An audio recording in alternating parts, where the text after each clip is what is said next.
Okay. And then, but now you should see the blot. You see the blot? Yes, I do. Okay, perfect. I get annoyed. How was Yom Tov? Very nice. And yours? Yeah, beautiful. It was really, really nice. Okay, let's get started because we have a lot of work to do tonight. Oh, Okay. Is it 9:45 yet? It is. Okay, so let's get started right away. I think we're up to the Mishnah on Daf Mem Amud Aleph. So we're about halfway down. Hachoilis lo yevemtoi. Someone who does chalitza. Harehu ke'echad min ha'achar l'nachal.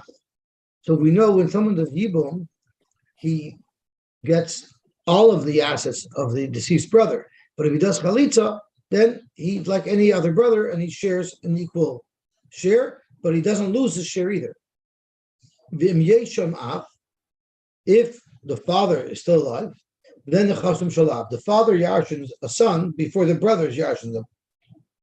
Hakonis is yivimtoi. What if someone in fact did yibum? Then zacha ben chasim shal achiv, the person who does the yibum takes over all of the assets of the deceased brother. Rabbi Yehuda Omer ben kach uben kach im yesham av nechasim shalav. Rabbi Yehuda says if someone does yibum and there's still a father alive, the person who does yibum does not get the assets. The father gets the assets. He's before everybody else. Correct the Gemara Pshita. It's Pashut Rashi says that he doesn't lose his chos. So even if he does chalitza, surely he should get his own share, just like any other brother. So tomorrow, you might have thought that chalitza is just like yibum, and therefore v'nishkol kulanichsi, and therefore even if a brother doesn't do yibum, he does chalitza, he should still get all the assets of his brother. Kamash malon, that he does not get all the assets, he's just like a regular brother. If the Chiddush of the Mishnah is that he doesn't get more than anybody else, he only gets what everybody else gets, then the Mishnah's wording isn't correct. Because that's not the right wording. The Mishnah should have said, if he does chalitza instead of yibum, then he's only like any other brothers, he doesn't get more. So that cannot be the Chiddush of the Mishnah. Ella, it's the opposite. So you might think since he should have done yibum and he didn't, we should punish him and we'll take away his fair share. That even though he does chalitza, he still gets his fair share.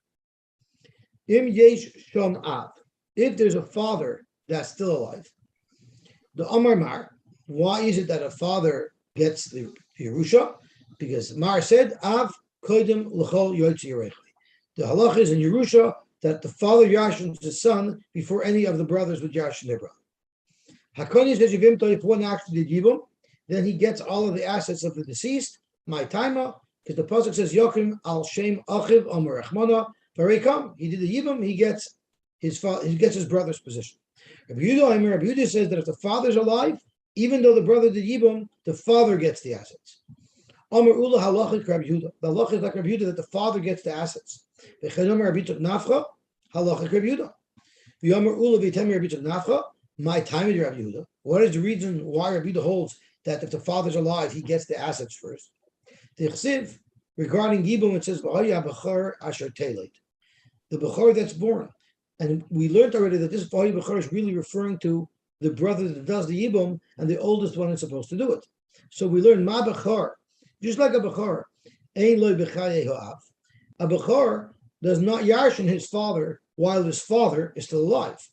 Afai, so to this fellow regarding his brother, ein loy b'chaye ha'av. He doesn't yarshin his brother if his father is still alive.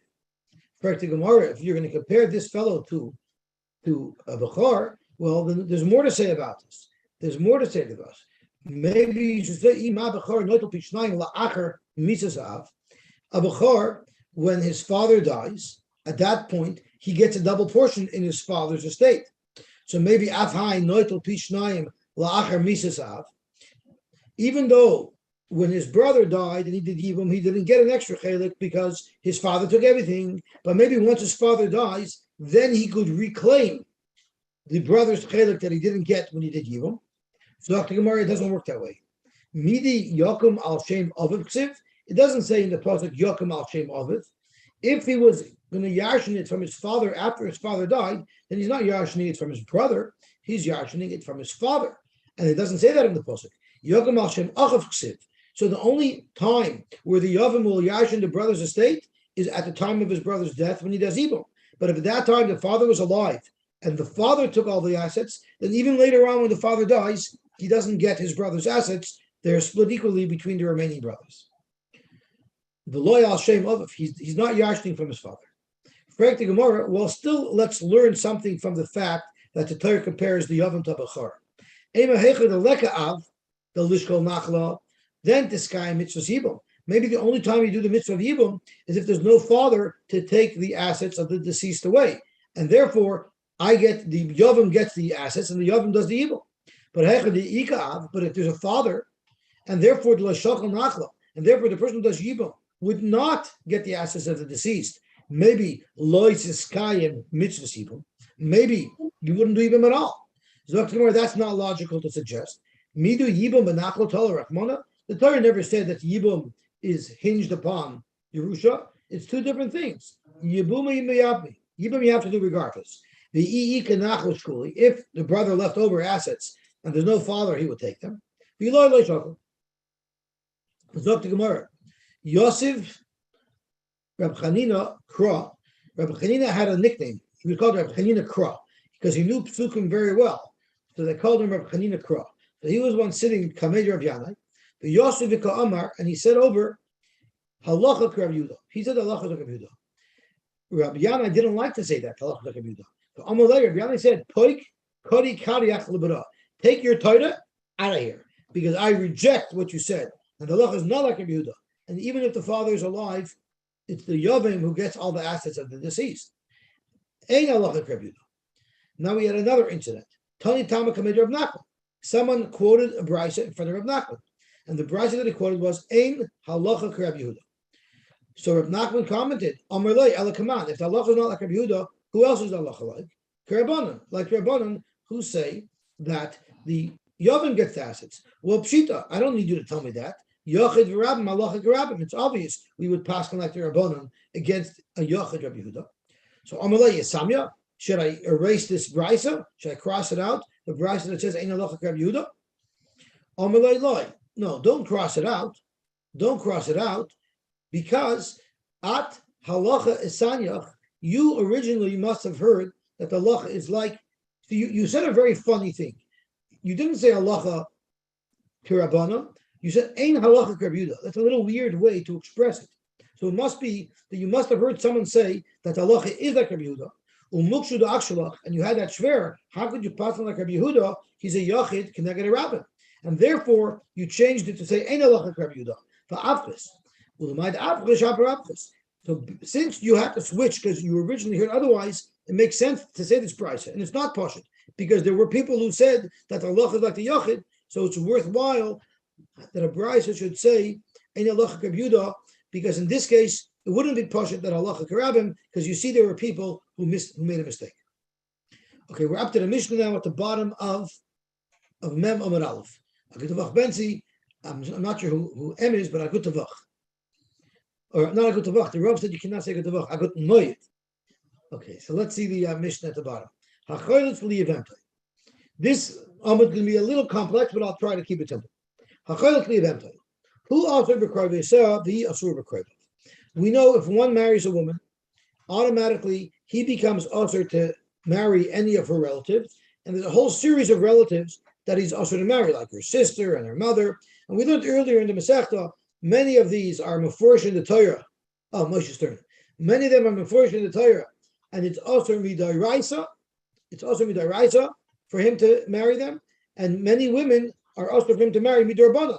For instance, the great-great-grandmother or the great-grandmother is only usher midarabana. It's not usher midaraisa. So there are certain ones that are usher midaraisa, and there are certain ones that are usher midarabana. And this is if somebody actually married a woman, and even if he divorced that woman, it's still usher for him to marry the mother. It's still usher for him to marry the sister. The Mishnah is telling us here that if you do chalitza, we treat it midarabanan, of course, as if you were married to her and you divorced her. And therefore, all of those women that are going to be ushered to you if you divorce a woman all those women will also be usher to you if you make chalitza on a woman. And therefore, who also b'krev yisrael, he asura b'krevov. And therefore, he will be usher on all of her relatives. Like for instance, her mother, her sister, and she's usher on his relatives. She can't marry his brother. She can't marry his father. She can't marry his son. Okay, now let's turn over the Amud.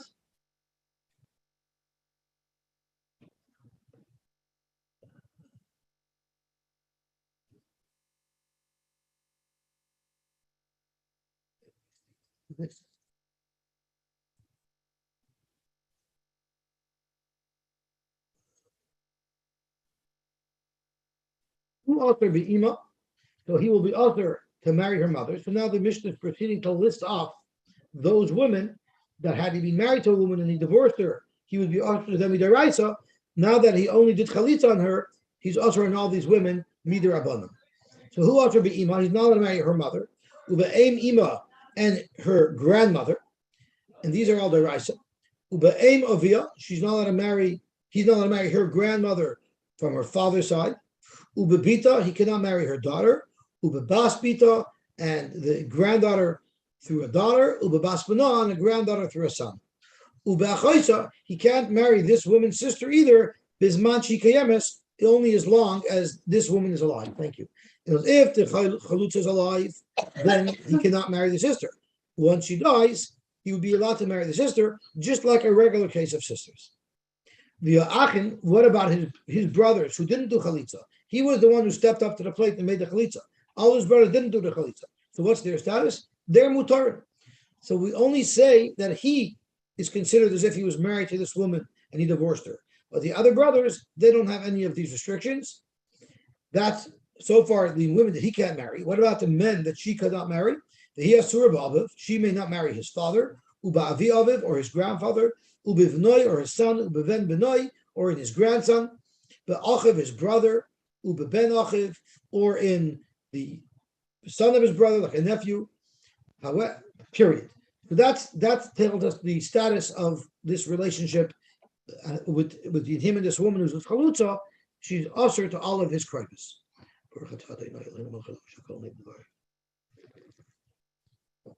Dr. Gemara. So the Mishnah now lists off two more cases, and we actually had these two cases a couple of blot ago. The Aleph tells me it was on Chavzayin and Aleph. And these are the two cases. Mutter Adam b'kroivas tzaras chalutzasai. A man is allowed to marry the relative of the tzara of his chalutza. So let's figure out what this is. His chalutza, let's say Reuven was married to Rachel and Leah. And Reuven had 6 brothers. Shimon was the one who did chalitza. So there were 2 wives. There was Rachel and Leah. Shimon did chalitza on Leah. So who is the tzara of Leah? Rachel. So he's not allowed to marry Rachel, but he's allowed to marry Rachel's sister. Mutter Adam b'kroivas tzaras chalitzasai. A person is mutter in the relative of the tzara of his chalutza. So once again, he made chalitza on Leah. Rachel is the tzara of Leah, and Rachel's sister would be allowed to marry this man. That's the first halacha. The second halacha is the otzer b'tzaras kroivas chalitzasai. He's not allowed to marry the tzara of the relative of his chalutza. And Rashi lays the case out crystal clear. Reuven cholatz leleah. Reuven did chalitza to Leah. Leah had a sister who was married to a stranger, to Moshe Pipik. For Rachel Nesula Nachi. Leah's sister Rachel was married to Moshe Pipik. V'lo tzara, and Moshe Pipik has a second wife by the name of Rivka. So Rachel and Rivka are married to Moshe Pipik, nothing to do with Shimon. And Reuven did chalitza on Leah, who was Shimon's alma. And then Umeis Hanochi, and Moshe Pipik died and left over 2 wives, Rachel and Rivka. Asura Hatzara LeReuven.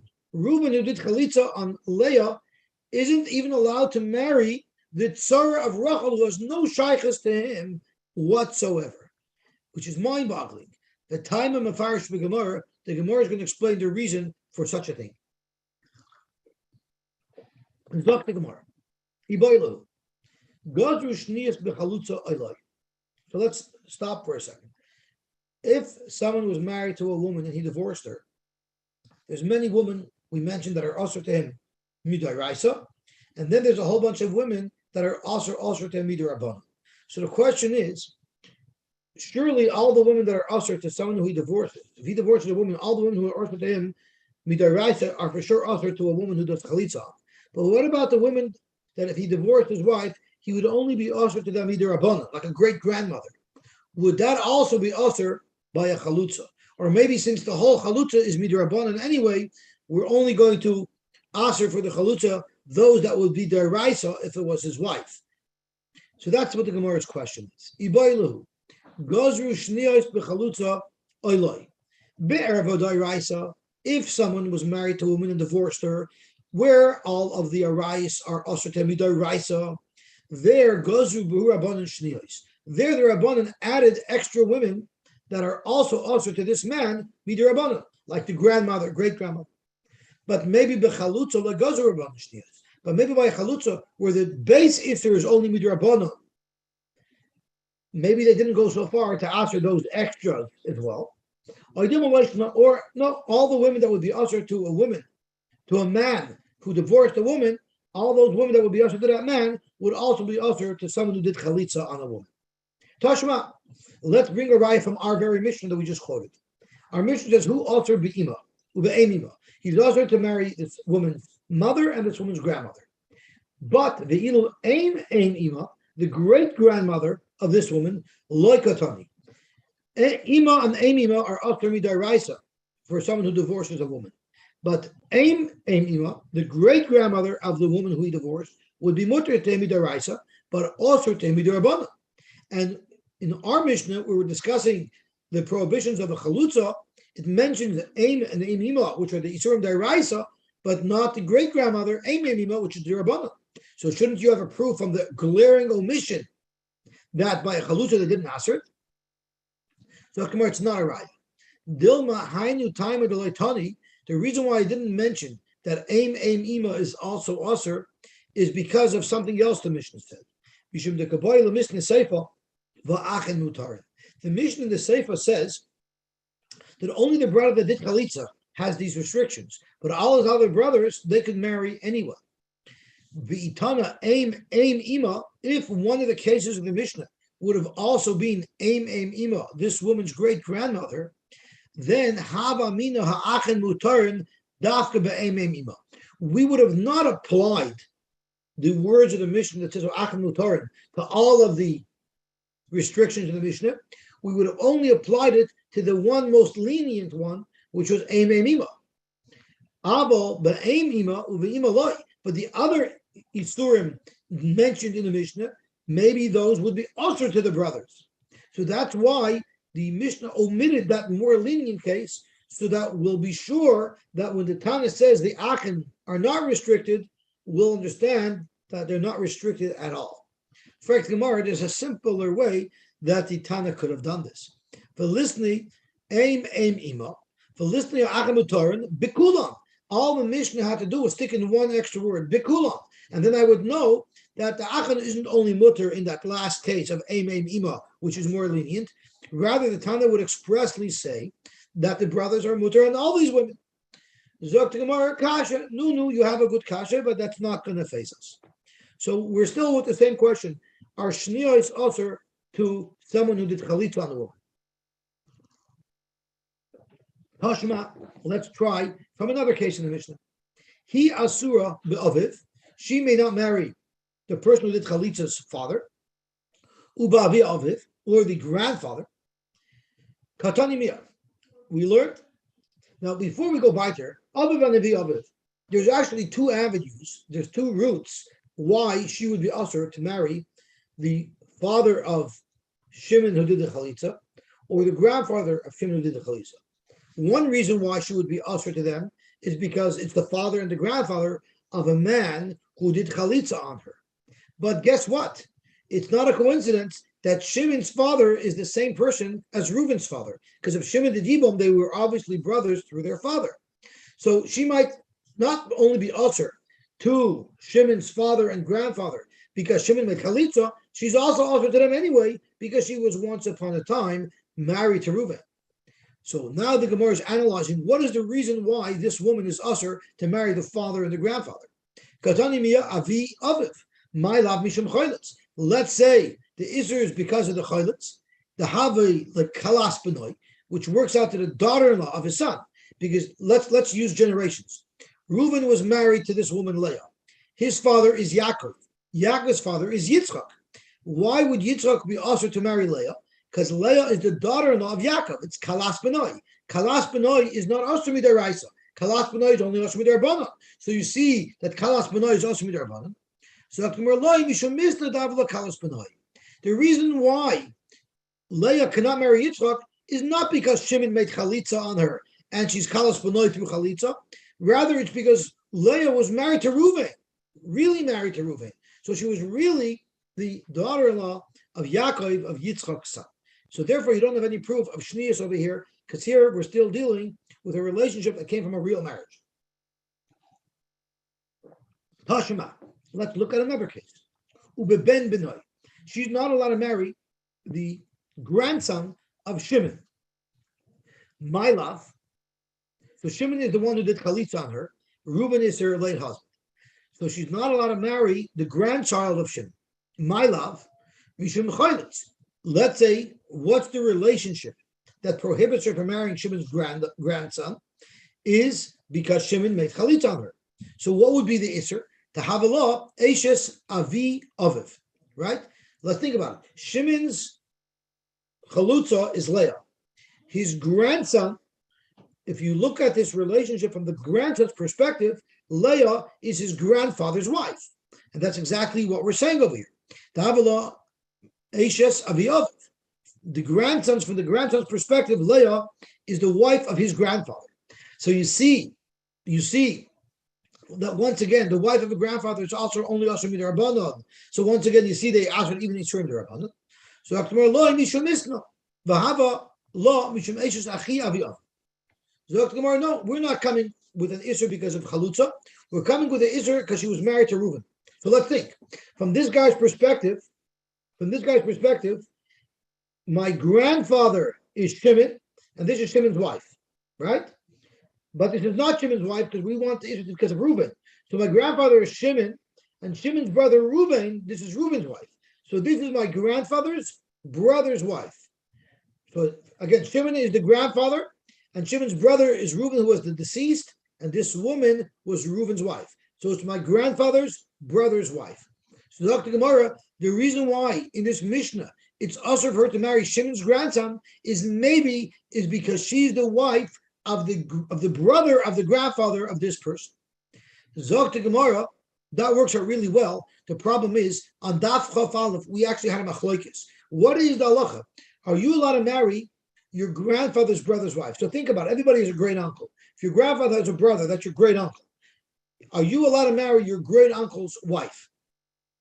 I have someone in mind. Like I remember who my great uncle was, and I know who his wife is. Would you be allowed to marry her? Maimar said you are allowed to marry her. The Rabbanan argued on Maimar and said you weren't allowed to marry her. So Zok to Gemara, how could you tell me that the reason why it's usher for Leah to marry Shimon's grandson is because of this isser that it's my great uncle's wife?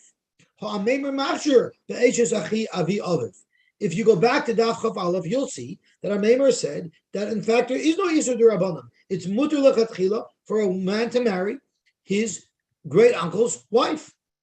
So therefore, you can't explain our Mishnah that way. So you're forced to explain our Mishnah that it's because it's Shimon's grandson, and that means the relationship that Shimon had with Leah was only because he made chalitza on her, and we're still answering shniyos. So Dr. Murray, no, a Maimar Mukila beBarbara de Saba. This is a very innovative pshat. Let's go back to the Mishnah and analyze the Mishnah more carefully. So the Mishnah says, she's author, she's author in his father, Ubavi Aviv, and in his grandfather. Ubivnoi. How do you touch Bivnoi? Do you touch Bivnoi referring to the Chaylitz son, Shimon's son, or is Bivnoi going back on Aviv? So the pshat, the way we learned, was Bivnoi is referring to Shimon's son. Zokt Ameimar, no, maybe Benoi doesn't mean Shimon's son. Maybe Benoi is going on Aviv. It means the Aviv's son. Who is the Aviv's son? The Aviv's son, Shimon's father's son, is another one of the brothers. So there was Reuben who died, there was Shimon who made chalitza, and there might be Levi, Yehudi, Yisachar, Zvulun, there might be other brothers there. So Zok Meimar, when it says Ubevnoi, it doesn't mean Shimon's son. It means Yaakov's son, another one of the brothers of the deceased. And naturally, once she gets chalitza from one of the brothers, she's usher to all the other brothers. That's how Meimar wants to learn Pshat. The issue that we're going to have is it already says that she's usher ba'achiv. So why do I need the Mishnah to tell me twice that she's usher to marry any of the other brothers? Once over here ba'achiv and once over here b'benoi, which we're translating that it also means his brother. Ubeben benoi, which would mean the grandson of the grandfather, which would then mean Shimon's son. So let's see the Gemara inside.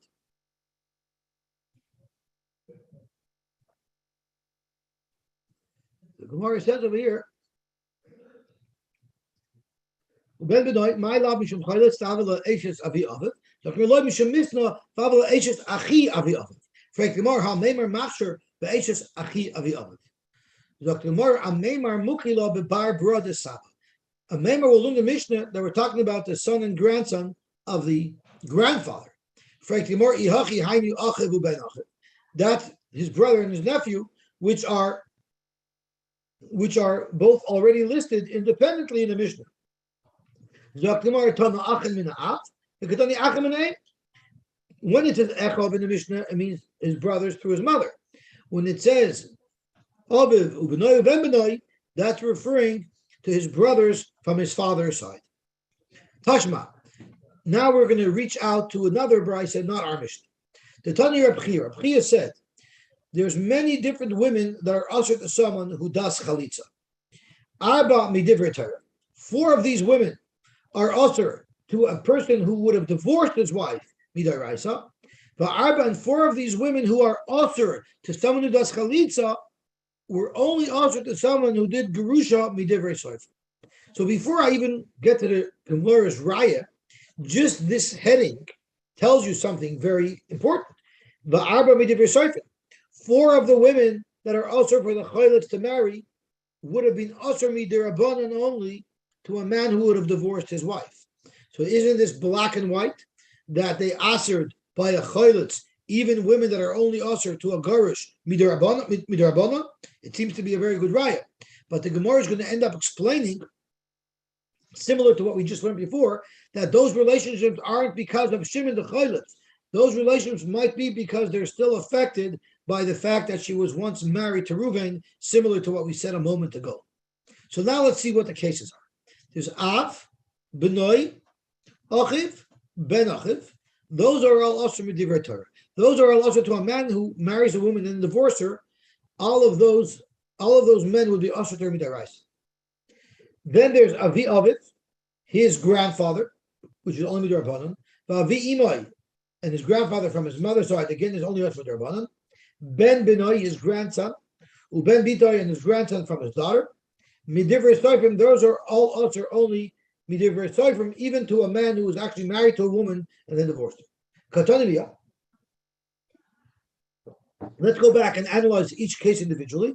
Avi Aviv, she may not marry his father's father, which means his grandfather. My love mishum chaylitz.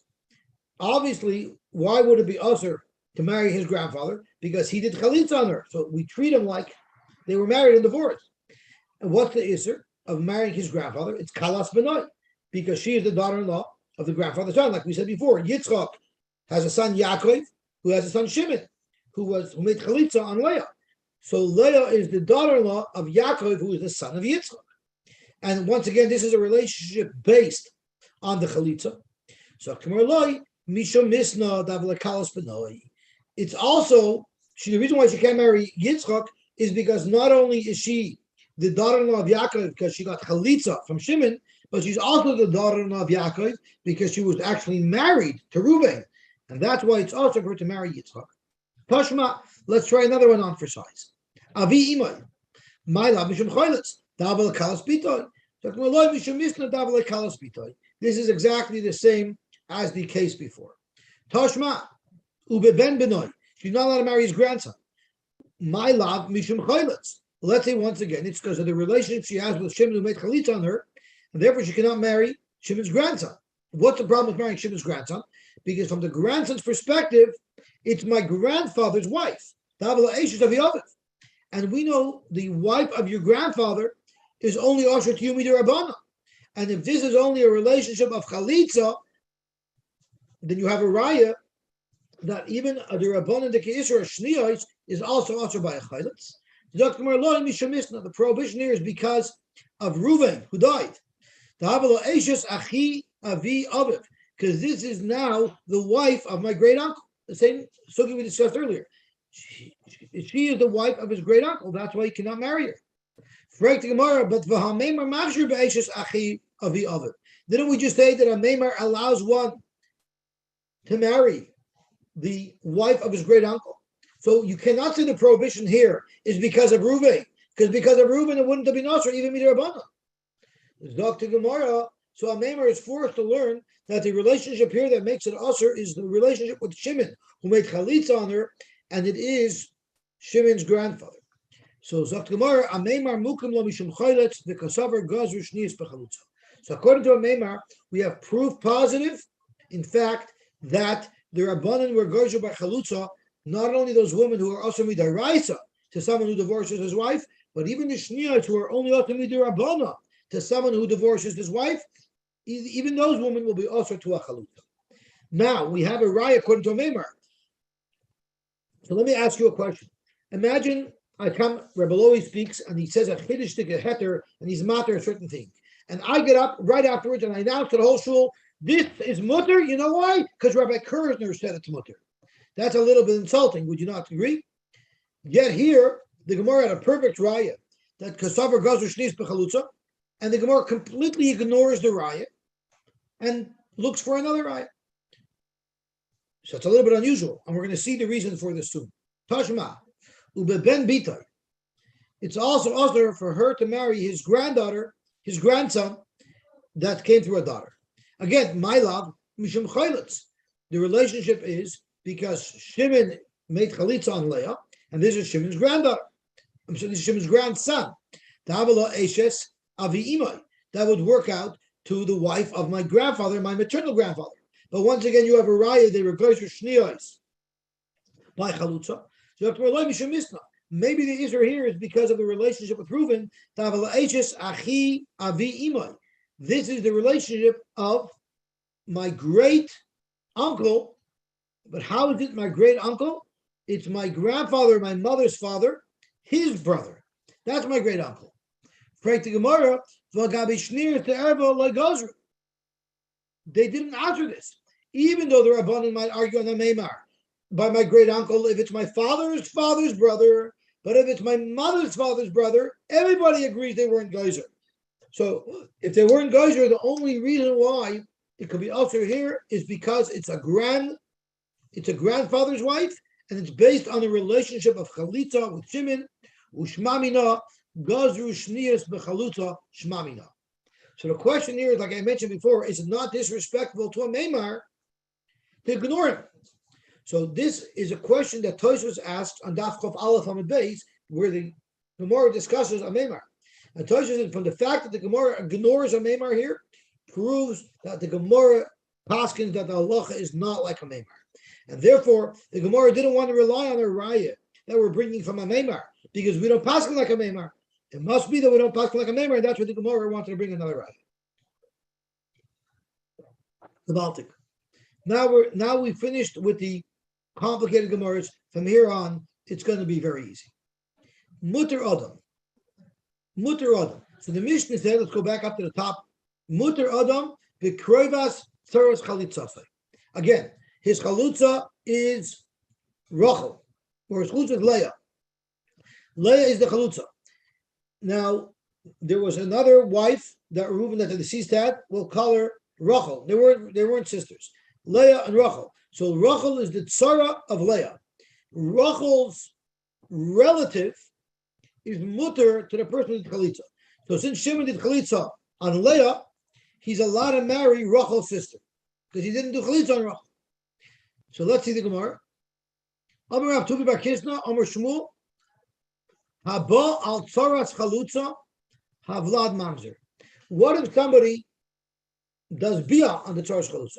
So Reuben died. He left over two women that were not sisters, Leah and Rachel. And the Yavim, so let's say Shimon did Chalitza on Leah. And then he was ba on Rachel. Zok Rav Tuva Bar Kisha, the Vlad is a mamzer. Wow.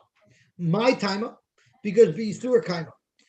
We say that she remains with an Isser of Eshesach. So let's think about it. That's clearly saying that the Chalitza that makes this woman only Asr B'Toras Lav only was effective on the woman that he actually did the Chalitza on. But the other wives, they remain with the original Isser of Eshesach. So that shows that the Chalitza has zero impact on any of the other wives. Yes, it's talking about that Rachel didn't have children. Nobody had children. Otherwise, it wouldn't be even. Right. No, Leah, there's Yibam, but if somebody had children, for If sure. the husband didn't have children, then all of the wives fall to Yibam. Right. As a matter of fact, even if Rachel and Leah had children, but they had children from a previous marriage, they would still fall to Yibam because their deceased husband, their late husband, didn't have children. So let's see the Gemara over here. So my time will be Surah Kaira. So Amr Rabbi Yosef, Afanam Tanina. Afanam Nami Tanina. Our Mishnah is also consistent with this fact that the Chalitza on one has zero impact on the other wives. Because our Mishnah says, Mutar Adam, B'Kroivas, Tzaras Chalutzasa. Again, Shimon did Chalitza on Leah. He's allowed to marry Rachel's sister. Now, if we consider the Chalitza that Shimon did on Leah as if he did Chalitza on all of the wives, well, then he should be Asur on the Kroivim of all of the wives. Yet our Mishnah says black and white. If he did Chalitza on wife A, he's allowed to marry the Kroivim of wife B. So clearly, when he did Chalitza on wife A, it had zero impact on wife B. If it had zero impact on wife B, that means wife B is still considered Eishes Achiv, and if he would actually live with wife B, he would be Chayiv Karis. If you're going to say that the Tzara is completely not connected to the Chalitza, and therefore there's a Chayiv Karis if he lives with her, that would explain why he's allowed to marry her sister. But if you're going to say that Tzara, we also look at her as if she was impacted by the Chalitza. Well, then my mutter, why would it be mutter for him to marry the sister of the Tzara of his Chalitza? Maybe there should be an upshot to Rabbi Yochanan. The Amar Bein Hu Bein Achin Ein Chayavin Loy Ala Chalutza Kares V'Loy Al Tzarasa Kares. Rabbi Yochanan said that if he lives with the Chalutza or the Tzara, he doesn't get Kares. So doesn't this prove, in fact, that everybody's impacted by the Chalitza? So that would be a steer to what we just said. No, what I said has nothing to do with what you said. Why? Because V'tizbara Achosh Chalutza Dairaisa, the sister of the Chalutza is not Dairaisa, it's only the Rabbana. Rish Lakish said, which we're going to learn soon, Kan Shani Rabbi Achosh Gerusha is Midiver Torah, the sister of a woman who you divorced. It's also for you to marry your Midairaisa. There's a Chiyav Kares of a Chosh Isha. But a Chosh Chalutza, the sister of a woman who you make Chalitza on, Midiver Soifen, it's only author Midiver Soifen. So it's not a stira. Rabbi Yochanan could hold in fact that the Chalitza does not impact anybody. But the reason why there's no Chiyav Kares is because it's a Derabanan. This whole thing is Derabanan. So of course there wouldn't be a Chiyav Kares. Okay, the Baltic. So it says, Bein Hu, Bein Achin, Ein Chayav and Loyal Chalutza Kares. If they would live with the Chalutza, it wouldn't be Chayav Kares. V'Loyal Tarasa Kares. And if they lived with any one of the others, they wouldn't be Chayav Kares. Why? Because it's even if there is an Isser, it's only an Isser Derabanan. It's not going to be an Isser Deraisa. Let's see Rashi. V'Loyal Tarasa Kares. Hachaylut v'Yevemtai v'Chazer Bahu. Oy Echad v'Na'achad Al Tarasa.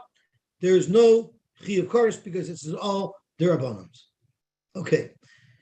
I'm just thinking to myself as I'm talking, is that the Gemara, the Brisa does say, Rav Tuva Bar Kitzner said Habal Tzaras Chalusa Vlad Mamzer. That's only Rav Tuva Verkistan. On that, Rabbi Yochanan argues. But on our Mishnah, he could still agree. He could still agree to our Mishnah that the Chalitza does not impact the other women, but it's only midrabanan anyway, and therefore there's no chiyuv course. We had two cases in the Mishnah. We had Kroivas Tzaras Chalutzosai, which we said is mutter, and then we said Tzaras Kroivas Chalutzosai is usher, which was mind-boggling as to why. And once again, let's remind ourselves what Tzaras Kroivas Chalutzosai is. So Rashi tells us the case of Tzaras Kroivas is Reuven Cholatz Leah. Reuven did Chalitza on Leah. Rachel, who was Leah's sister, who had nothing to do with Shimon. So if Reuven did Chalitza on Leah, so Shimon was married to Leah, and Shimon died. And Reuven did Chalitza on Leah. Leah had a sister Rachel who wasn't married to Shimon. Leah had a sister Rachel who was married to Moshe Pippik. And Moshe Pippik happened to have had another wife by the name of Rivka.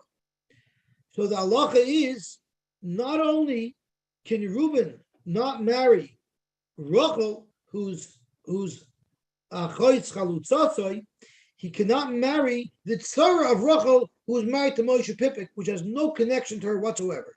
So why in the world would that be also? So frankly, Gemara, Maish Nohai, Umaish Nohai, why in the world would that be also? And with that, we'll go on to Daf Mem Aleph, Amar Aleph.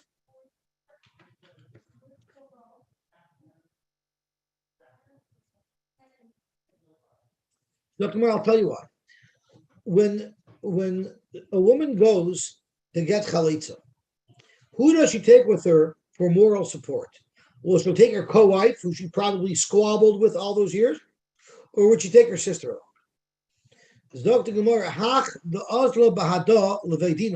This woman who's going to accompany her to Bezdin. So Leah is getting chalitza. Who is she going to take with her for moral support?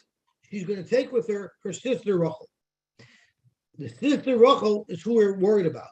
You know why we're worried about her? Zokt Rashi, because people are going to see Leah and Rachel going to Bezdin and the chalitza happened. And they're not going to realize that the chalitza happened to Leah. They might think that the chalitza happened to Rachel. And they're going to think that Rachel is the chalitza. And if it turns out that Rachel was married to Moshe Pippik, and Moshe Pippik had another wife, Rivka, they're going to think that Moshe Pippik is the brother. And they're going to think that it's considered Tzaras HaErva B'Mokam Evil. That's how crazy people are going to misunderstand what happened. And because of that, not only do we have to ask her, Leah's sister Rachel, because they'll think that the chalitza was done on Rachel, not on Leah, they'll also think that the guy who died was Moshe Pippik. And therefore, Rivka, who's the other wife of Moshe Pippik, is also awesome. That's how people can make such mistakes. Let's see Rashi. When Leah does chalitza, who did she take with her for moral support? She takes her sister with her. The paparazzi watching doesn't know who the Yevama is. Someone might make a mistake and think that it was Rachel who was getting the chalitza and Leah was giving her moral support. And therefore, if someone will marry the tzara of Rachel, that is the tzara of Rachel, who is the sister of the Leah who he did chalitza on, Amri, people are going to mistakenly say that tzaras chalutzasoi nosif. They're going to think that he's marrying the tzara of his chalutza, which is usher. The Inu Savri, they're going to think Rachel v'tzarasa n'shei'achabam. They're going to think that Rachel and her tzara Rivka were the wives of the deceased brother, not of Moshe Pippik. If they make chalit on Rachel, so it must be that Rachel and her co-wife were the widows of the deceased. So it's mamish like fake news. You see how with fake news they could totally misconstrue a story. It reminds me of a rumor that was going around that Yankel made $2 million. So people were talking about there's a big buzz. So somebody walked right up to Yankel. Yankel, I heard you made $2 million. So he says that's not an accurate report because it wasn't $2 million. It was $4 million. And I didn't make it. I lost it. Again, you see how news can get misconstrued. Dr. Gemara. So hacht adl badal vedina goes rubi rabana. But haidel adl badal vedina. But a tzara who doesn't come with you to Bezdin when you're going for chalitza, like goes rubi rabana. So therefore they didn't answer the kroivas tzarata, only the tzaras kroiva. Beautiful. Now we have to new sugya easy Gemara. We're at the top of Daf Mem Aleph Amud Aleph. Hachoylet liyavemta. Someone who did chalitza on his yavama, and then v'nasa achiv es achoysa. So let's talk about a case. Let's say there's Reuven, Shimon, and Levi are brothers, and Reuven was married to Leah, and he lied without children. So Leah fell to Yibum, to Shimon, and to Levi. And what happened was Shimon did chalitza on Leah. After Shimon did chalitza on Leah, Levi went and married Leah's sister Rachel. Everything's kosher. Everything's by the book, right? Shimon did chalitza on Leah, so Shimon cannot marry Rachel because it's a chosh chalitasi. But Levi, who did not do chalitza, he was just one of the brothers, he's 100% allowed to marry Rachel. But then Levi dies. Umeis. Now Levi dies. So now his wife, Rachel, is falling to Yibum, to Shimon, who already made chalitza on Rachel's sister Leah. So this is a chosh chalutzasai. A chosh chalutzasai, we said, is also for him to marry mider rabbanon, and therefore chayletzas v'loy mishabemes. He had to do chalitza because mider raisa there's a zika, but he's not allowed to do Yibum because mider rabbanon they said that you're not allowed to marry a woman who is the sister of a woman that you did chalitza on. What happens if Reuven is married to Leah and he divorces his wife? He divorces Leah. And then Shimon married Rachel. So this is a fascinating story because you always wonder who was the shadchan who had such guts to read the shidduch. Imagine, Reuven was married to Leah and he divorced her. And then the shadchan goes to Reuven's father and says, I have a shidduch for you, the sister of the woman who Reuven divorced. Again, the shadchanim in those days must have had a lot of guts. But and not only that, the shidduch worked. So again, Reuven divorced Leah, and then Shimon went and married Rachel. And then Shimon died. So now Rachel fell to Yibum, to Reuven. But this is literally a chois ishtar. So this is a chiv d'oraisa and yisur kares. So of course, there's no chiv Yibum at all. Not a chiv Yibum, and not a chiv chalitza. This is one of the tests of Noshim that's discussed in the very first Mishnah Bar Masechta. So therefore, Harezu Petura is Potter. The Gemara is going to tell us this is much different than the first case. In the first case, it was only also midarabana, so it required chalitza. The second case is also midaraisa with a chiv kares. So therefore, there's no chiv chalitza either. So why does the Mishnah use the word v'chein hamagarish? It's not v'chein; it's much different. The Gemara will deal with that. Shemeres yavim shekidish achiv esachos. This is once again a shaila that we had. So let's stop here for a second. We once upon a time had a shaila of yesh zika or ein zika, and if you remember, it was a machlokas between Rav and Shmuel. Rav said ein zika, Shmuel said yesh zika, and zika means the relationship that's created between the yovek and the yavama. For sure, there's zika. The question is how much does this relationship impact halakha? So the case that they were discussing was a case where Reuven was married to Leah and Reuven died without children, and now Leah fell to Yibum to Shimon. Now we know, of course, Shimon would not be able to marry Leah's mother because it's the mother of the woman who's zakuk to him. But what happens if Leah dies, Rachmana litzlan? So now she's no longer there. Would Shimon now be able to marry Leah's mother? Rav said ein zika.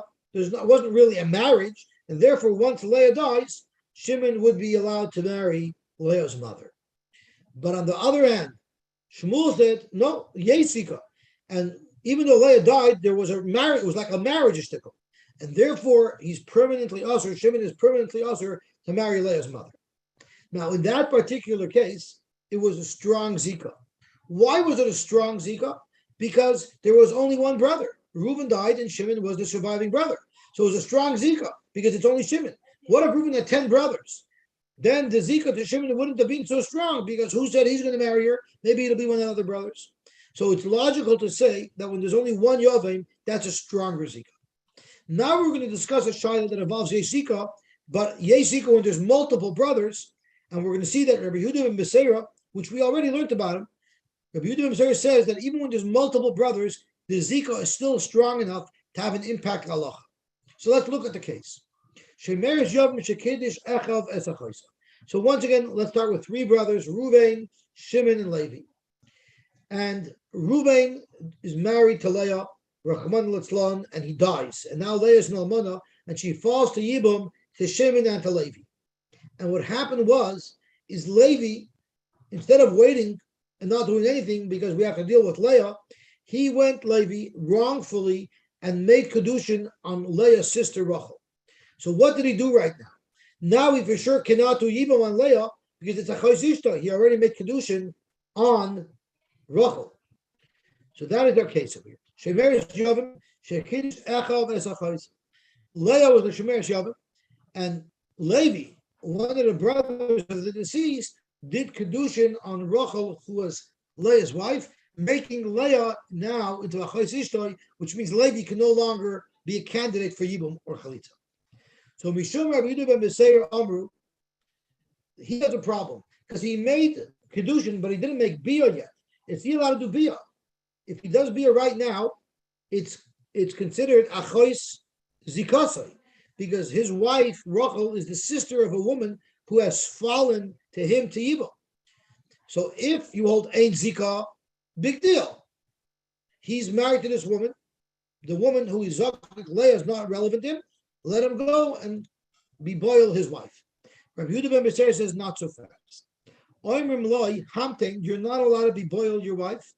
Achiyatsa achicha maisa, until your brother Shimon does a maisa on Leah, either chalitza or yibum, so that the zika is taken care of, and then you can continue on with the marriage of Rachel. So if Shimon did chalitza, or if he did yibum, so now Leah is completely severed from Levi. She's fully married to Shimon. Now Levi can continue yichnos as ishtoi. He can be boiled his new wife Rachel. What happens if Mesa Hayavama? What if at that point Leah died? So no one did Yibam yet. We told him to wait. He's not allowed to marry Rachel. He's not allowed to be boiled Rachel, his wife, because there's still Leah there. But Leah dies. So once again, she's out of the picture. There's no concern here anymore. Yichlis is ishtoi. So now Levi could make nisuin. He could make bia on Rachel because there's no Yavama who's up with him. She died. Meis Yavam. What happens if Shimon dies? So if Shimon dies, there's no one there to take care of Leah. So now the only person who's there to make Yibam or Chalitza on Leah is Levi, and Levi already married Leah's sister. So now he has a problem. He can't do Yibam or Chalitza. He can't do Yibam, he can't do Yibam on Leah because Leah is the sister of his wife, but he can't be boil his wife because his wife is the sister of Leah who is Zakuk to him. So he is stuck. So Zok the Gemara, he's very stuck. Zok the Mishnah, he's very stuck. Yosy is Ishtay beget. He has to give Rachel a divorce because he can't live with her. It's Achois Zikukasai. Ve'esh is Achav b'chalitza, but he can't do Yibam either because that's Achois Ishtay, and he gives her Chalitza. So he's out of luck. So you see from Rabbi Yehuda ben Beseira that even if it's a Shvacha Zika, because there's multiple brothers here who could do the Yibam, it's still enough of a Zika to create an Isser. So this is a higher level of Yesika, which is what Rabbi Yehuda ben Beseira holds. Now, if you notice, the Mishnah discusses if the Yavama died, if Shimon died, right? But you know what the Mishnah doesn't discuss? What happens if Levi's wife dies? What if Rachel dies? So should he be able to do Yibam? Because it's no longer Achot Ishtay, because his wife died. So would Levi be able to do Yibam on Leah if his wife Rachel died? And that's a shayla that the Gemara is going to discuss. But we'll get there in just a minute. My v'chein, it seems like the Mishnah is comparing the case of Achos Chalutzasai, where you need Chalitza, not Yibam, to Achos Ishtoi, where you're puttered from Chalitza. So, for example, my v'chein. Dr. Amo, you're right. V'chein isn't the right language. It's say Avol. Avol hamagar. So Acholos liyivim toy, back to the Mishnah. Acholos liyivim toy v'nosa echavos achoisa umeis chaletzos levi shebemes. Avol hamagarish is ishto is a whole different rule. That does not even need chalitza because that's a chi of kares. Beautiful. Zog to Gemara weiter. Amar Rish Lakish. This is the Rish Lakish that we quoted a minute ago on Lamed Beis. This Mishnah is an extremely important Mishnah because here is where Rebbe made it clear. He drew the lines in the sand to tell us exactly what the halachas are. And he said, "Achos kerusha midivrei Torah." The wife of a woman, the sister of a woman you divorced, is achos ishtoi, and that's also for you to marry midivrei Torah with a chi of kares. But achos chalutza, the wife of a woman who you only made chalitza on. I'm sorry, not the wife, the sister of a woman who you only made chalitza on. Midivrei Seifrim, that's only author midirabbanan. So that's the rule. Achos chalutza are all the craving of the chalutza are only author midirabbanan, and like we concluded just earlier this evening, that even though it's the whole Isser is only midirabbanan, they still outlawed the shniyos, as we learned on Amud Beis. Okay, Shemeres Yavim Shekidesh. We're in that case again, Rabbi Yehuda ben Besair's case, where Levi, rather than waiting, he made kedushin on Rachel while her sister Leah was still fell to Yibum. So Rabbi Yehuda ben Besair said he's not allowed to do bia on his wife Rachel because this is a choysu kasai, and he has to wait until his brother Shimon does either Yibum or chalitza on Leah and severs any relationship he has with Leah. Omar Shmuel. So Shmuel said, halacha kidivrei Rabbi Yehuda ben Besair. We passed like Rabbi Yehuda ben Besair that yesh zika afilu b'shtei achim. Iboilu. Now the Gemara wants to discuss the question that the Mishnah omitted. Meisa ishtoi ma'al biyademtoi. If Levi's wife Rachel died, can he now do Yibum on Leah? Because achos ishtoi is only b'chaya, and now his wife is dead. Zok to Gemara, it's a machlokes. Rav v'Rebbe Chanina da'amri tarvayu meisa ishtoi muter biyademtoi. Rav and Rabbi Chanina both say that meisa ishtoi muter biyademtoi. Why? Because there's no longer an isser of ashes of achos isha here. But Shmuel v'Rabbi Asi da'amri tarvayu. Shmuel and Rabbi Asi says meisa ishtoi also biyademtoi. It's also biyademtoi. Zok to Gemara. What is the reason for this machlokes? Amar Rava, my time of the Rav. What is the reason why Rav says that it's mutter? Zok to Gemara, very simple. Mishum dahava Yevamos Shahutra. Leah, when Reuben died, Leah was mutter to Shimon and to Levi because there was nothing else going on. So it's Yevamos Shahutra. When Leah fell to Yibam, she was mutter. Vinestra. Then Levi went and married Rachel. So now Leah became usher to him. But then Rachel died. So therefore, Tasser Latera Risha. Since when she first fell to Yibum, she was mutter. She became usher later because Levi married Rachel. When that Isser goes away, she'll go back to her heter, and Levi will be able to do Yibum on Leah. Moshe Rav Hamnuna. Rav Hamnuna came and asked a kasha on Rava's explanation as to why Rav held that Levi could now do Yibum on Leah. And the kasha is from the following brisa. Again, you're familiar with these cases. Gimel Achin, Beis Nesun, Beis Achoyos, Echod Mufli. Reuven, Shimon, and Levi. Reuben and Shimon were married to sisters, Leah and Rachel. Levi was single. Meis echad mi balei achayis. So let's say Reuven died, and now his wife Leah falls to Yibam. She doesn't fall to Yibam to Shimon because Shimon is married to Rachel. It's achayis ishtoi. So who does she fall to Yibam? She falls to Levi. But Otaba moved to Mimer. So Levi did Mimer on Leah. So now Levi is married, so to speak, to Leah, and Shimon is married to Rachel. The Achgach Meis Achav Hasheni, and then Rachmana Litzlon, Shimon dies. So now Rachel also falls to Yibum to Levi, but Levi had already made Mimer on Rachel's sister Leah. And then the Achgach Meis Ishtoi, Achrav, and then Rachel died. Shimon's wife died. So now he made Mimer on Leah, and Leah's sister Rachel, who fell to him to Yibum when Shimon died already. So now the only woman here is Rachel. The only woman here alive is Leah, who was Reuben's almana, and Levi already did Yibum on her. So the halach is Yosy Yevamos Daf Yevamos. Levi, even though he did mimer already on Leah, on Reuben's almana, he cannot take her in. You know why? Because before he made Yibum, Shimon died, and Rachel, Leah's sister, fell to Yibum.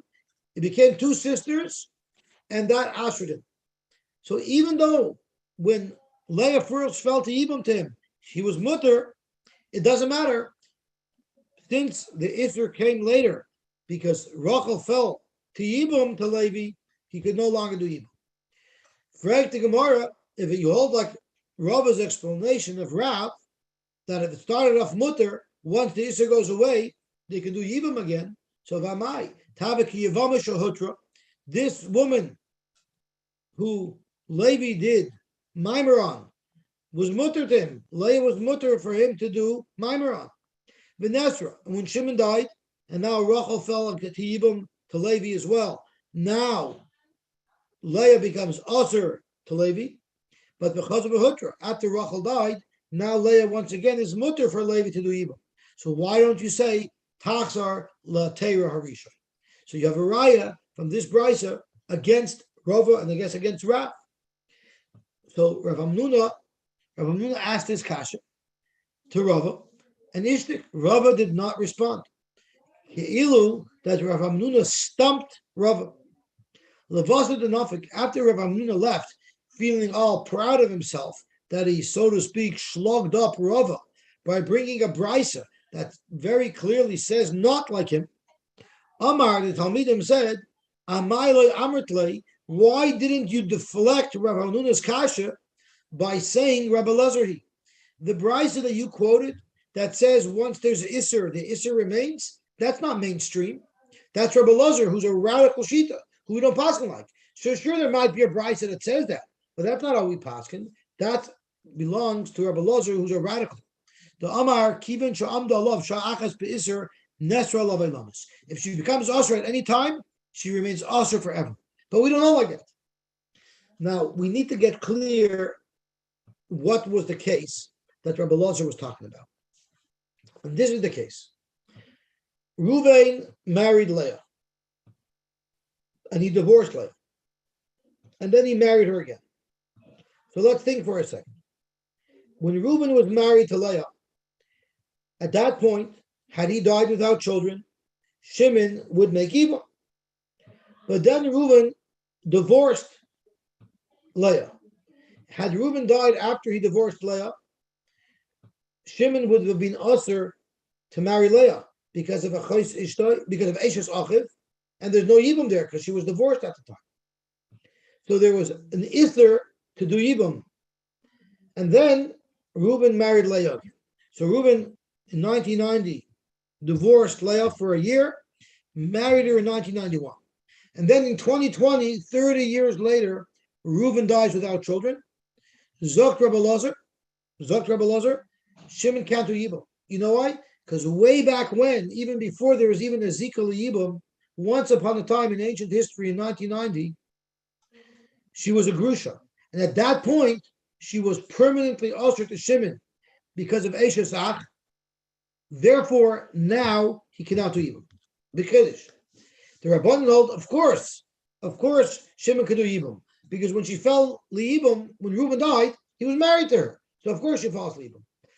But you see this Chiddush Shita near Belazar, that even if once upon a time in the distant past, she was ushered to Shimon, and Yibum wouldn't have been allowed at that point, Yibum will never be allowed. So Zokt the Gemara here, why did you accept Rabbi Hamnuna's kasha from that brisa? Why don't you say that this brisa is following the radical shita of Rabbi Lazar, that once there's any issue there, it disqualifies the Yibum forever, and therefore you can't bring me a right because we don't pass them like Rabbi Lazar. Hadar Amar, then he said, I don't think that's correct, because Amar the Amar Rabbi Lazar, maybe Rabbi Lazar would in fact agree to Rav, and you don't even have a kasha. Because where did Rabbi Lazar say that it's usher for Shimon to the Yibum? That's when Reuben died. At the time when Reuben died, right at that time, even before that time, Shimon was usher to the Yibum. In other words, there was never a time where it would have been mutter for Shimon to do Yibum. there was never a time after Reuven's death where Shimon would have been mutter to do evil. So since it was never a time since Reuven's death where Shimon could have done evil, the Isur Eshizach remains forever. And that's where Rabbi Elazar says it's also. But in our case, in our case, when Reuven first died, Levi was not married to Rachel. So at that point, there was a perfectly good zika and a chiyuv to do evil. It's only after that Levi made mimer on Rachel. But once Rachel dies and that's gone, maybe even Rabbi Elazar would agree that it goes back to Heter. So mi Amar, Hadar Amar. Then they had another svara. In fact, that's true. In fact, it's true that Rabbi Elazar does disagree with Rav. And in fact, you could say that the brisa that Rabbi Hamnuna asked from is going according to the radical sheet of Rabbi Elazar, because Rabbi Elazar actually directly addressed the case in question. And Rabbi Elazar said, Meisa Yevimtoi, Mutter Be'ishtoi, and Meisa Ishtoi, Yosy Yevamos Daf Mishavemes. So Rabbi Elazar, in fact, expressed very clearly that he holds like Shmuel and Rabasi, and he argues on Rav. And therefore, don't ask me a kasha from that brisa, because we'll say that brisa is going according to Rabbi Elazar, who we don't pass to like. Beautiful. Zok to Gemara. So Lemish Shmuel for Rabasi, the Amar Rabbi Elazar. Let's say that Shmuel and Rabasi, who hold in this case, once this woman became osir, because Levi did mimer on her sister, she remains osir forever. Let's say that they also agree to Rabbi Elazar that if someone divorced his wife 20 years ago, now Yibam wouldn't be allowed. Zok to Gemara, no, afilu temek rabban. So let's just stop for a second. Since we're comparing two cases, let's just review what the two cases are. The case of Rabbi Elazar was in 1990, Reuven was married to Leah and divorced her. In 1991, he took her back. In 2020, he dies without children, and she falls to Yibam, to Shimon. Rabbi Elazar holds Yibam cannot be done. The Rabban says Yibam may be done. That was the case of Rabbi Elazar. Now let's discuss our case. Our case is Reuven, Shimon, and Levi. Reuven dies, and Leah falls to Yibam, to Shimon and Levi. Levi goes and does mimer. Levi goes and does kedushin, not mimer. Levi goes and does kedushin on Leah's sister. So he created now an Isser. The question is, does Shmuel agree that even in the case of the divorce, it'll also be Isser? Zok Gemara, no. Lemi Shmuel v'Rabasi d'Amar Rabbi Elazar. Zok Gemara, no. Afilu temek Rabbana.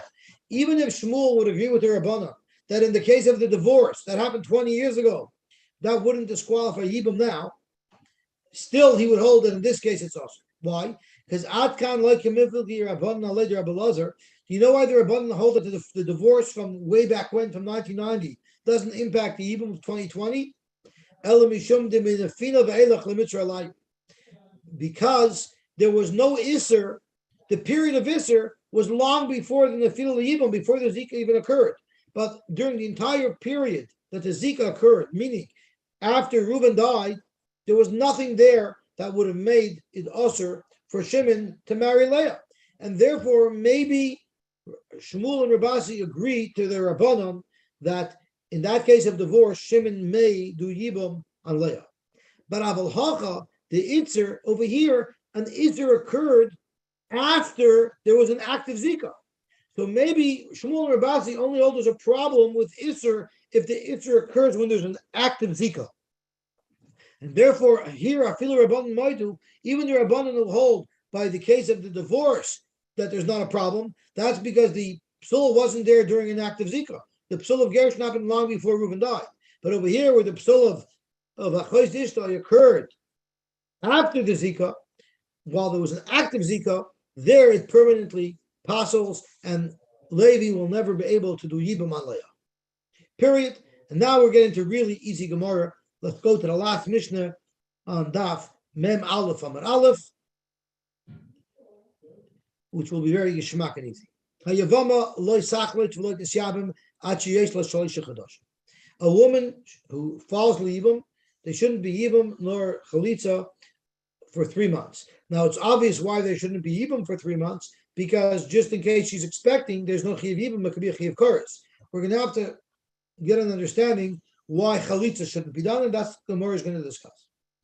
Now, not only a woman who falls to Yibam, but V'chein Kol Shar Noshim, any woman who ends a marriage, whether because she becomes a widow or she's divorced, Lo Yisarsu, V'lo Yinafu, they're not only not to do Erison or Nisuin, Achilem Shloisha Chadoshim, until they wait 3 months. So Yinasu, I understand why, because she can get pregnant if she does Nisuin.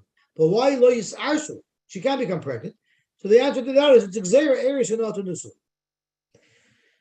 Now this prohibition applies echad besulois v'echad beulois. Even if she's a psula, meaning we know there was no pregnancy from the last husband.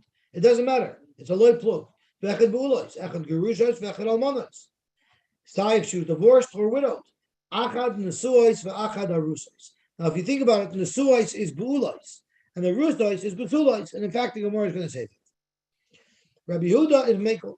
He says that there's no problem of a mixed pregnancy. If there's no problem of a pregnancy and we won't know who the father was, then we allow it. So, a woman who was nesua, meaning she could have had bia with her husband up until the last minute, she's not allowed to do nesuin with a new husband for 3 months, but she can do erison because there'll be no bia. Or v'harusos, if she was only a rusa to her first husband, so you know there was no bia, so then you know to let her do nesuin right away because again, we don't have to be concerned that there's a pregnancy we won't know the origins of pregnancy. In Yehuda, they would let the chassan and kala, the arusa, the women with kedushin only, they would let them spend a lot of time together and fool around and play around so that they should feel very comfortable with each other, so that on their wedding night they will know what to do. They'll be able to get the job done. They won't feel like we felt on our first night, not having a clue what to do, because there they had a relationship. But because of that, we're afraid that there was actually a bia that occurred during the erison. And therefore, in Yehuda, a woman that's an erusa, we consider her just like a nesua. Rabbi Yosy agrees with Rabbi Yehuda that when there's no chashash of a mixture, so an erusa could do nesuin and an nesua could do erison. But he makes one exception. An almana, even though there's no chashash of a mixed pregnancy, for instance, she was only in Arusa until now, nevertheless, you don't let her get married within 3 months for a whole different reason. And let's turn over the Omid to get that whole different reason. I'm trying to find my cursor. Okay. And the reason is Dr. Gemara, because, oops, this is not where I'm trying to go.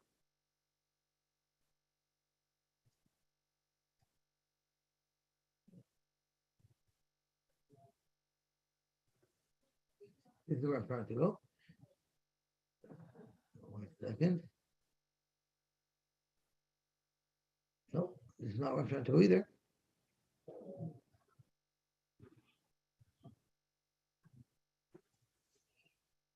This is where I'm trying to go. Because she just lost her husband, it's not appropriate for her to get married right away. And to demonstrate that, I want to tell you a story. There was once a woman, let's call her Elizabeth, and her husband Harry died.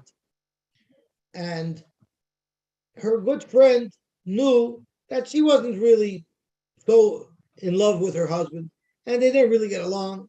So she asked her, tell me the truth, Elizabeth. Behind all the show, what's the deal? Are you really worried about your husband? Do you care? So she said, let me tell you about my late husband, Harry. After he died, I looked through his things and he left a letter for me. And in the letter, there was a key to a safety deposit box that I never knew he had. It was in a bank that we never even dealt with.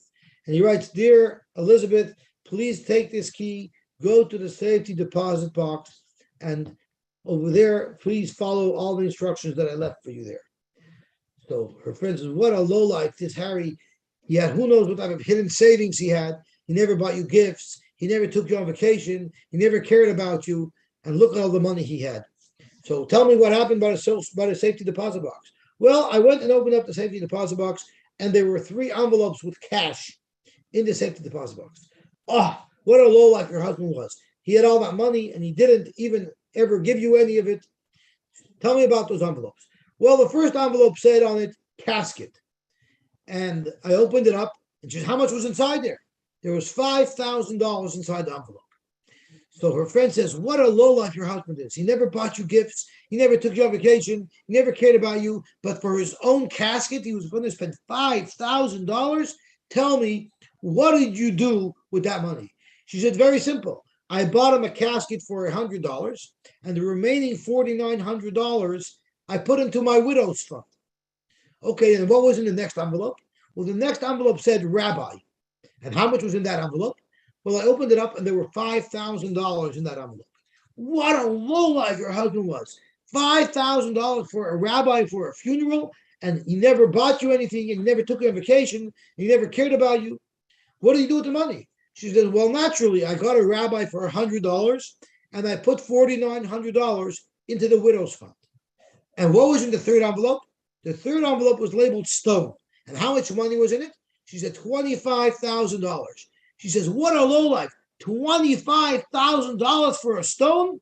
And Elizabeth sticks out her hand and shows her beautiful new diamond ring. And she says, sure, do you like it? So that's Pshat they're evil. We have to make sure that she has Babela. She shouldn't be marrying so quickly after she finishes with her husband. Zok the Heilige Gemara weiter.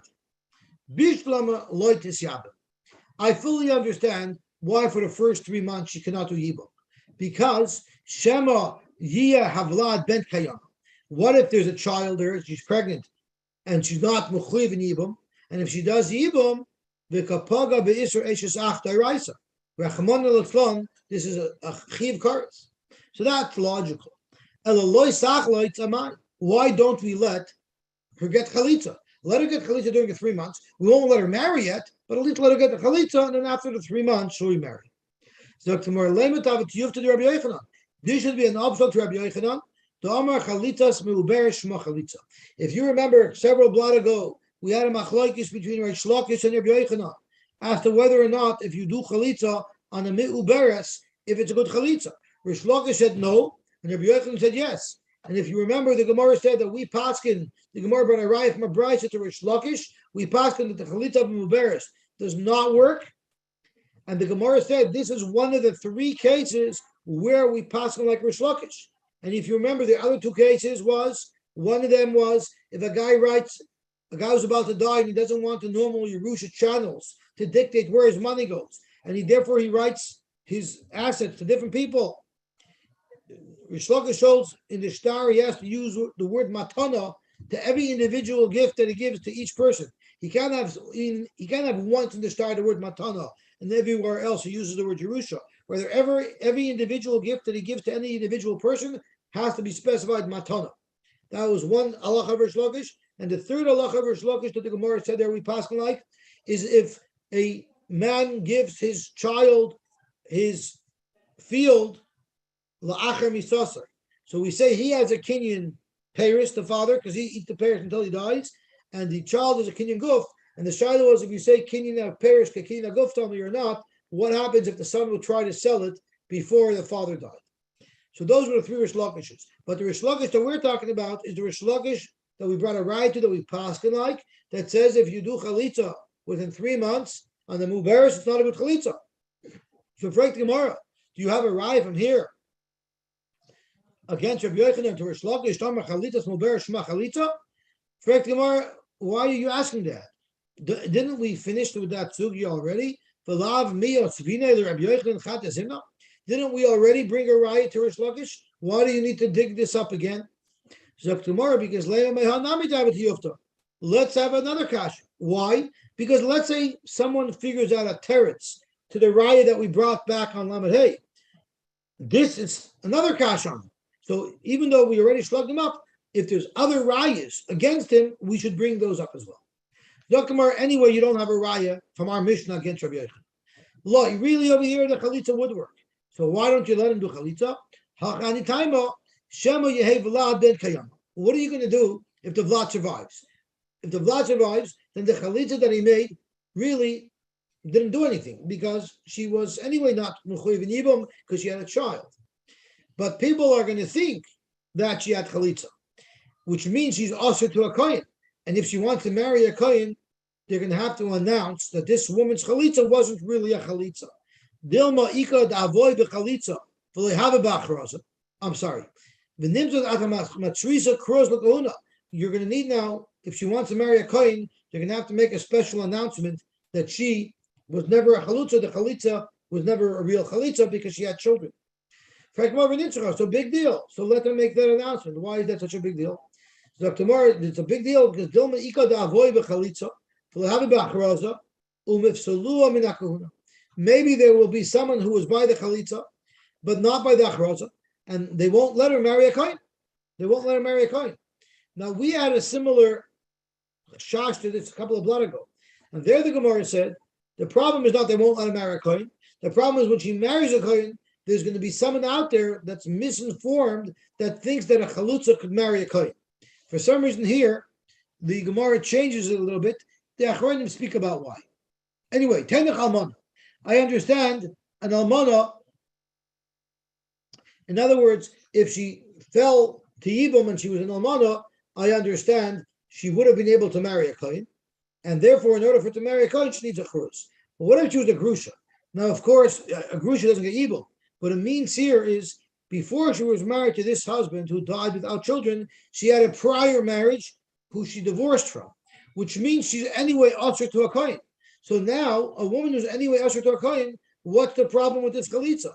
Even if it turns out that the chalitza is nothing, she wouldn't have been able to marry a kohen anyway. So ma'ikla meimer. So tomorrow mishum demafsid lo mezonos. The moment she gets chalitza, she doesn't get to take mezonos from the estate of her late husband. So therefore, why would you give her the chalitza before the 3 months, where anyway she's stuck, and now she's not going to get mezonos? Push the chalitza off to after 3 months, and at least she can take money from the estate. So Tosfos says it's not an easier to do chalitza; it's an eitzah toiva. The Mishnah is saying it's not good for her to do the chalitza early. Zog to Gemara, okay, teinech nesua. I understand a nesua, meaning if she was married to her husband who died, b'nesuin, where there was already a chiv mezonos upon her, so therefore she'll continue eating from the estate until the chalitza. But what if she was an arusa grusha? What if she married someone before and got divorced? Then she married the deceased, but she wasn't nesua; she was only arusa, meaning the deceased was never mechuyev to give her mezonos. So that means after he dies, there's no benefit to her to push off the chalitza because she doesn't get mezonos anyway. So ma'ikla meimer, why can't she do the chalitza right away? Hello, Dr. Gemara. Mishum de Rabbi Yosy. There's a whole new svar that you should never do chalitza if you wouldn't be able to do yibum now. The Tanya, someone came in front of Rabbi Yosy. Can I do chalitza within 3 months? You shouldn't do chalitza. So the Yid asked him, what's the big deal? Why can't I do chalitza? There's nothing to lose. Rabbi Yosef told him, let me tell you what the reason is.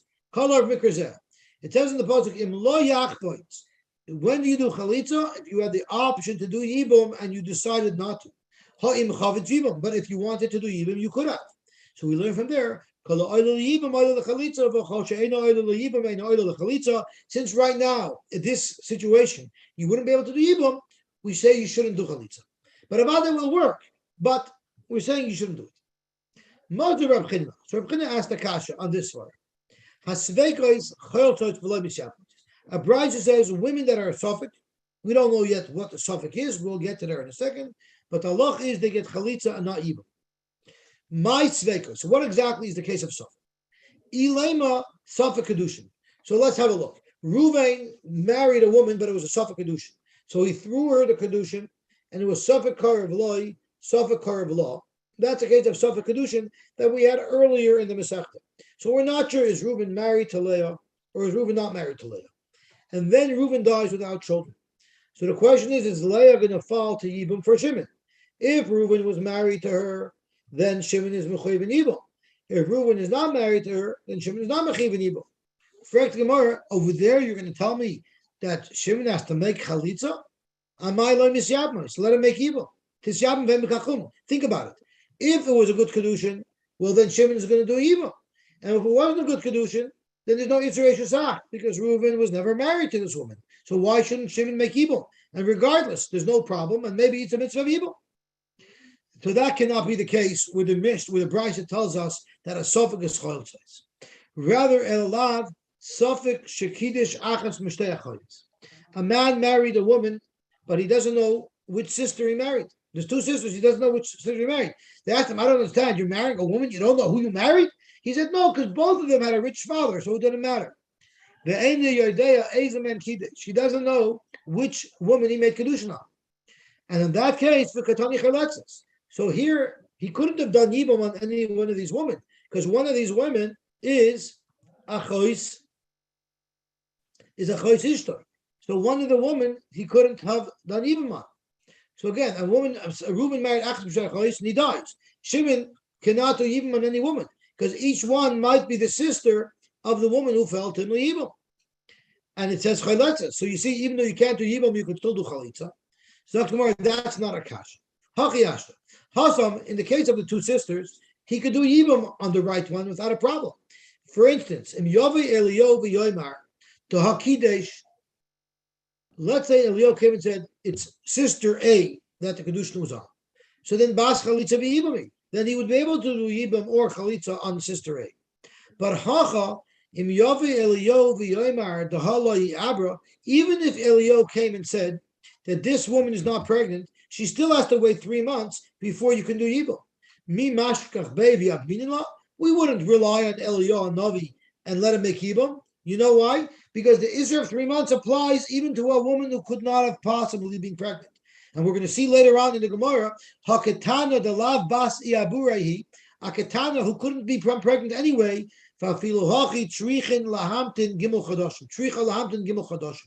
even a woman who would have been impossible for her to have been pregnant, the mitzvah to wait, or the chiyuv to wait 3 months is on her as well. So there's a structural issue. Yibum is impossible. Therefore, we wait for the chalitza. But if it's only a suffix and that's why you can't do yibum, there, in fact, you would be able to do a chalitza. Zokti more about it. Yevama, shloisha chadasham rishonim. Now we're talking about the money. She lost her husband. So whose estate is she going to eat? So the halacha is, forget about a yevama. A regular almana is allowed to take food, take sustenance, take support from the estate of her deceased husband until she remarries. Forever. Why? Why don't you tell her get remarried? She can say, the reason why I'm not remarrying is in honor of my late husband. He was such a chush of a person, I can't just marry any riffraff. And therefore, since she can claim, she could pin the fact that she's not remarried on her husband, that she's doing it on behalf of the honor of her husband, she's entitled to take sustenance, support from the estate forever. Now, if she starts dating and she's involved in a shidduch, then she can't take anymore because she's already shown that she's looking for a shidduch. But as long as she's not looking for a shidduch, she can say that I'm entitled to support from the estate. That's a regular woman, a regular widow. A yevama, who she's not a regular widow because the guy who's supposed to marry her brother-in-law, is going to be taking over the responsibility for her support. So therefore, the first 3 months where we don't let him do yibum, nizanis mishal baal, she can continue to take sustenance from her husband, her late husband's estate. But once 3 months passes, meaning now it's the time for her to get yibum or chalitza, she will not get mizonis, loy mishal baal, not from her husband's estate, but loy mishal yavam, but she doesn't get from the yavam's estate because he didn't do yibum yet. So what happens if it's Amad Bedin? She took her brother-in-law was not making Yibam or Chalitza. So she took him to Bezdin and she said, either give me Yibam or give me Chalitza. And he decided that he wanted to do Yibam. And then Uvarach, he ran away. Rashi says he ran away because he wanted to make her into an aguna. Tosfos says he ran away because the mafia was after him. The law was after him. He wasn't trying to avoid her. But it's still a knas that he didn't take care of business right away. So because of that, we take support from the Yavim's estate, from the Yavim's, not estate, he's alive, from his assets to support this woman because he messed her up. What if the brother-in-law is a cotton, so he's not old enough to do Yibam yet, so she's got to wait around. So the halach is miyavim lesla. She doesn't get any assets of the Yavim the cotton because he's not mechuyev to do Yibam yet. Mi balmai, since she's sort of stuck would we allow her to continue taking support from her late husband's assets?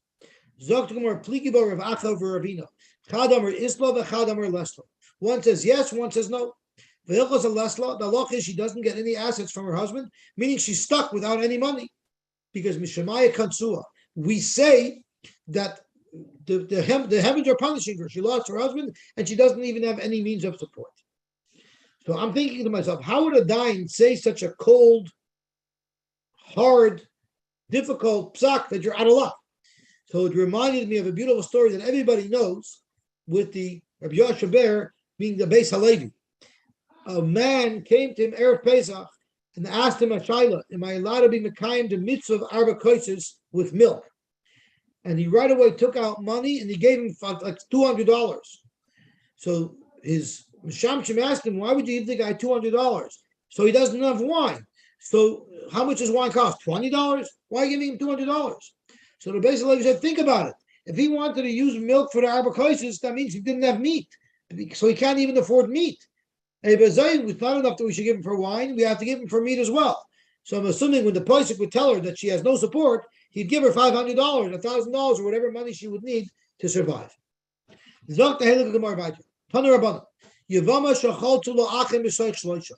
Yevama who's the brothers, the people who have the chalitza, they did chalitza within 3 months. So even though she had her chalitza already, she shouldn't marry.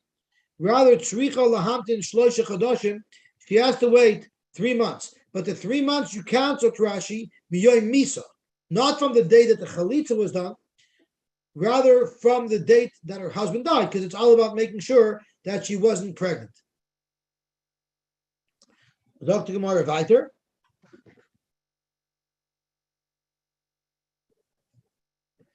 La'achar gimel, ein tzricha la'achar gimel, ein tzricha lahamtin gimel chadashim.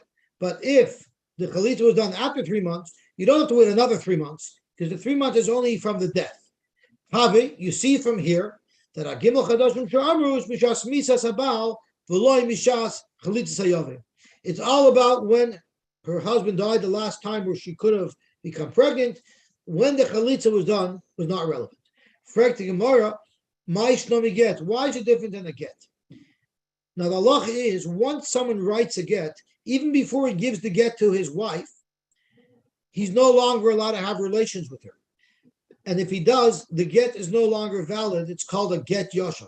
So as soon as the guy writes a get, there'll be no more relations, even if he only gives it to her a month later. So frankly, let me get the Rav Amar Mishas Nasina. Rav said you have to count the 3 months from when she gets the get, even though they couldn't have had relations for a month before because the get might have been written earlier. Shmuel Amar Mishas Ksiva. Shmuel says no, the moment the get is written, there'll be no more relations, and therefore 3 months starts from then. So the problem is, why is get more chamer than this? Zok Gemara Amar Rava is a pasha to kal v'chaymer. Is your currency tarta? Yibum is allowed to be made 3 months after the death, and if she's not mechuyev in yibum, then it's an isur shazach. So if we're even allowing her to do a potential isur kares 3 months from the death of her husband, well, an isur lav, her marrying out, we're marrying somebody else, with that the most is an isur lav if there's no chalitza. Like Kol, surely they would allow her to do 3 months from the death of her husband, not from the time that she got chalitza. The Mishnah says not only when there's a shayla v'chi of kares, like by Yibum, do we have to wait 3 months, but any woman who separates from her husband, whether through death or whether through gerushin, she has to wait 3 months before she marries another man. Frektimor, why? Bishlomi Yevama Kedamar, and I understand there's a shayla v'chi of kares. Elashar kol anoshim amai. All other women, why? Why do they have to separate from their husbands? Zok Gemara, Amar Rav Nachman Amar Shmuel Mishum de Amar Kra.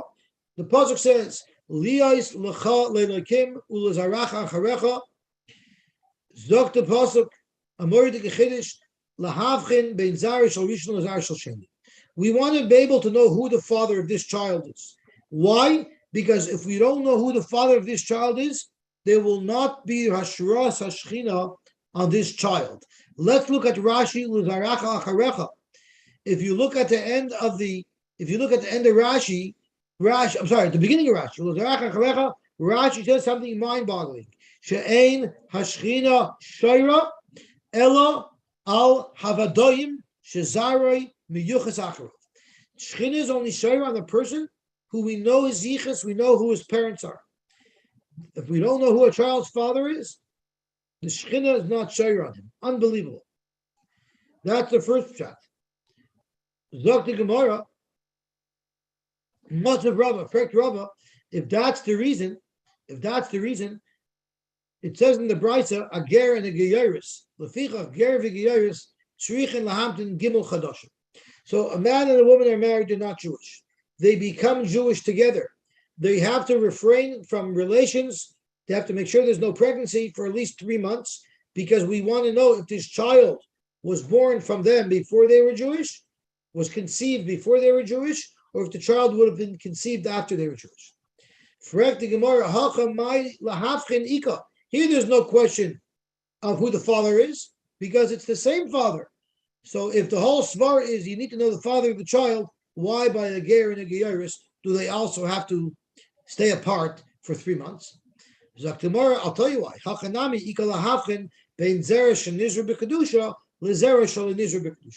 Because we need to know if this child was conceived as a Jew or was conceived as a non-Jew. So that's the first shot. It's like a Hasidic Torah that a child who we don't know who his father is will have no Ashura Shechina. Rava says the reason why you need to know who the father is for a very practical reason.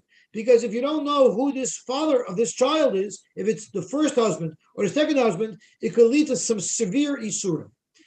And Rava makes a list of multiple isurim that could occur if you don't know if this child is the child of the first husband or the child of the second husband. So problem number one, it's very, very simple. What happens? Think about the story. This woman was married first to Reuben and then to Shimon. And she has this child. We don't know if this child is Shimon's son or if this child is Reuben's son. Well, let's say they make an assumption that this child is Shimon's son, and then he marries Reuben's daughter. He's marrying his sister. That's a serious chiyuv kares. So therefore, you need to know with clarity if it's Reuben's son or Shimon's son. So think about this case. This is a fascinating case. Here's a woman who was married to Reuben. She divorced Reuben. Obviously, they don't like each other. And now she marries Shimon. And now this child is born. They don't know whose it is. Could you imagine that she would now be meshadach with her ex-husband? The shotgun in this Masechta, like I said, had guts like I've never seen. Because he's going to read now a shidduch with the daughter of her ex-husband. But listen, it must have been a good shotgun. And not only that, the shidduch happened. So that's problem number one is Zera Shemayisa is a Choyse. That's problem number one that could occur. Another problem that could occur is V'yibem Eishes Achav Ma'ima. You know what could happen? What could happen is let's say he was really the son of the first husband. And now his mother with the second husband has a child. And that child gets married and he dies without children. Well, if we think that this child born was the child of the second husband, he's going to do evil. But really, he's the child of the first husband, and he only shares a mother with this brother. And he'll do evil, which means he'll be over the Isra Eshes Achtei Raisa without a Chiyav Yibum, because this man was not the brother through his father, it was the brother through his mother. That's the second potential problem that could happen. The third potential problem that could happen is imagine the second marriage of the mother. The second husband dies, and the only child that might be his is this child that was born b'safek. If in fact this child was really the child of the first husband, then his mother is not allowed to go marry. She needs chalitza. She needs chalitza or evil, but she'll marry out because she'll think that this son that she had was the son of her second husband. So that's the third potential problem. And the fourth potential problem is v'yiftar es yivemtoi l'shok. And that problem is, imagine that there was already a brother from the first father, and that brother didn't have any children, and he died. And the only brother available is this brother who we're not sure who he is. So let's think about it. If we'll mistakenly think that he is the son of the first father, then there'll be a Chiyav Yibum. If he's really the son of the second, then there's no Chiyav Yibum. So the problem is, he might really be the son of the first father. We'll think he's the son of the second father, and then we'll let this woman get married because there's no sibling to do chalitza. And that could also be a problem. So because of these three potential problems,